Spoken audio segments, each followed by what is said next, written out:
This is a disclaimer.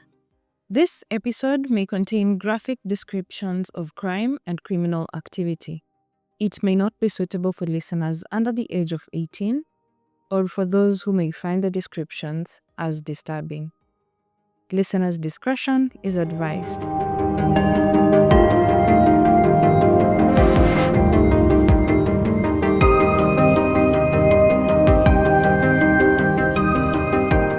Hello and welcome to another episode of Krime KE podcast. My good name is Ajuma, and I'm very grateful that you took the time to listen to me today. Now, this is the last episode of this season, and I just want to say that this has been the hardest season for me. The stories have been very graphic and very brutal. So as much as I'm going to miss doing this break is so much needed. I'll do a recap episode next week where we will talk all about that, but for now, let us talk about this week's story. In this week's episode, we get into the brutal murder of Sheila Odoyo, famously known as Sheila Wegesha. She was a popular dancer who featured in many Ohangla music videos, but she was also a mother, a businesswoman, and a wife. This story was actually suggested by one of our listeners on Spotify, so thank you for that.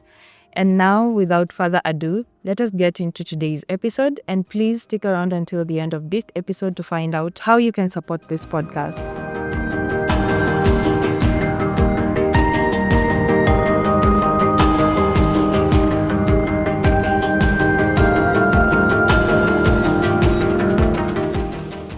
Sheila Odoyo was known to many in the Ohangla music scene as Sheila Wegesha, a dancer who entertained them with her moves.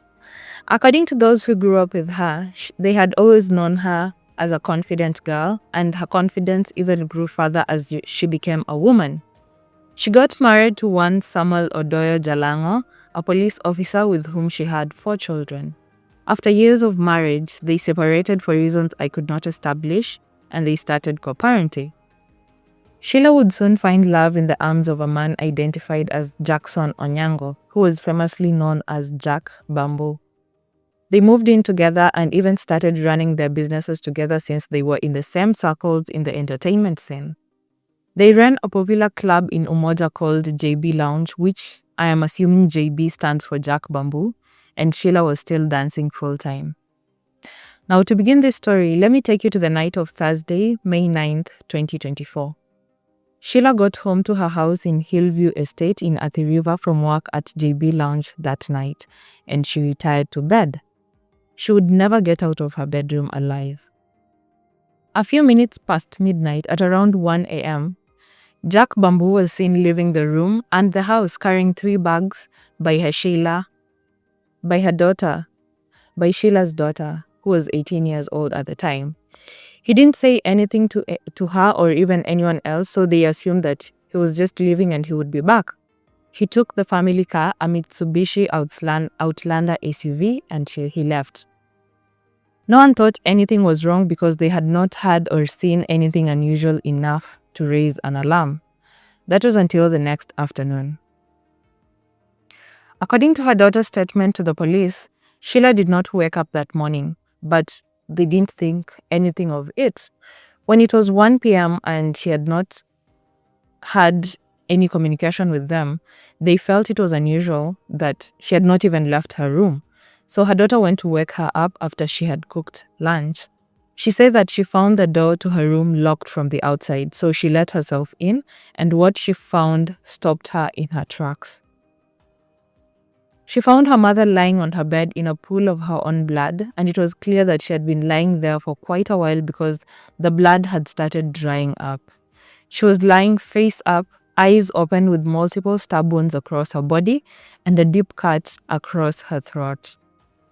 Her daughter started screaming, and that is what alerted the neighbors. According to one of them who spoke to the media, they had no idea that anything had happened to their neighbor. Just like her family, they had not heard anything. But he said it was because of how the houses in the estate were built. It was very hard to hear what was happening in the next house. They had just noticed that the family vehicle had been around all day, but when they woke up the next morning, it wasn't there. He said that they were startled when one of Sheila's kids came out screaming and saying that she was dead. So they alerted the police, and police came and processed the crime scene, which was basically the whole house. According to the police reports, Sheila was murdered on that Thursday night, and she was lying in her room for almost 12 hours before she was found. They also realized that a knife, which they believed was the murder weapon, was missing from the kitchen. Those who were interviewed say that they didn't hear anything, so it was first assumed that she may have been drugged before she was attacked, or maybe she was attacked in her sleep. Her body was transferred to the Shalom Community Hospital mortuary for a postmortem, which was conducted the next day, and the findings were just gruesome. The autopsy was conducted by Dr. Michiaka, and it showed that she had at least 4 stab wounds, which 2 of them were just below her collarbone. The pathologist ruled her cause of death as exsanguination caused by the sharp force trauma to the neck from the stabbings. Now, exsanguination is the process of draining or losing blood, but the autopsy clarified that it was the injury to her neck that caused her to lose that much blood. DNA samples were taken and submitted for a toxicology analysis, which revealed no signs of alcohol or sedatives in her system. So that means that she may have been attacked in her sleep. That is why no one had anything, but she was not intoxicated. Now, at this point in the investigation, the only suspect was Jack Bamboo, because he was the last person to have seen her alive. She was the last person to be seen with her alive, and he just disappeared in the dead of the night. When the detectives tracked his movement, they found a pattern of an elaborate plan to disappear and never to be seen again. The family car, which he left in, was tracked to a parking lot in Nairobi CBD, next to the Kencom bus stage. Inside, they found 2 empty water bottles, snacks, and a hoodie. According to the security guard at the parking lot, the car was parked by Bamboo at around 2:30 a.m. that night, and he paid him 450 shillings in parking fees. He also left the car keys with the security guard and took 3 bags and headed towards Afya Center after telling him that he would be back for the car. Phone records showed that Sheila's phone went off at around 1:14 a.m. that night, but Bamboo's phone pinged at Mlolongo at around 2 a.m., and at 3 a.m., the phone signal showed that he was moving towards Langata. At 4:17 a.m., the phone pinged in Upper Hill, and by 6:26 a.m., it showed that he was in Narok. And that was when his phone went off. Up until the recording of this episode, Bamboo has never been found by police. He is currently classified as a fugitive, missing, and on the run, accused of murder. There have been several appeals by police and even Sheila's friends and family for him to surrender, but nothing has been uncovered about his whereabouts so far. One thing that remains a mystery is the motive for Sheila's murder. At some point, there was speculation that the motive was infidelity, but that has never been substantiated. The neighbor who spoke to the reporters told them that they had no idea that there were any issues between the couple, and they had been living in the estate for only 2 months before Sheila was murdered. So they really didn't have enough time to interact with them and figure out if there was anything. On May 22nd of 2024, Sheila's close friends and family organized a vigil at Egesa Villa, where Sheila would frequent when she was alive.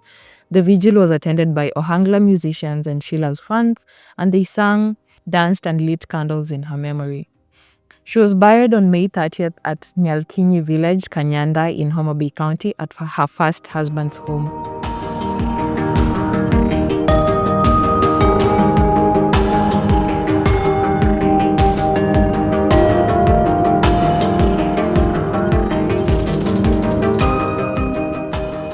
We have come to the end of this episode. That is all I have for you on the murder of Sheila Wegesha. In this case, my heart really goes out to her children, especially her daughter who found her mother in a pool of blood. I hope that the investigation into her murder bears fruit and they can get, at the very least, their day in court. You can support Krime KE podcast by sharing this episode with your friends so that we can get a larger community to listen to these cases. On TikTok and Instagram, we are at krime.ke. On Facebook, you can find me at Ajuma Millicent. I have tagged the podcast contact information and social media pages on the show notes so that it is easier for you to reach out if you have any feedback on this podcast or this episode in general. We also have a WhatsApp number, which I have put in the show notes of this episode. You can send in voice notes, suggest cases, and give feedback. And now, with all that said and done, don't forget to give the podcast a 5-star rating on Spotify and catch the next episode of Krime KE podcast on Thursday next week. But until then, stay safe and remember, it is crime with a K.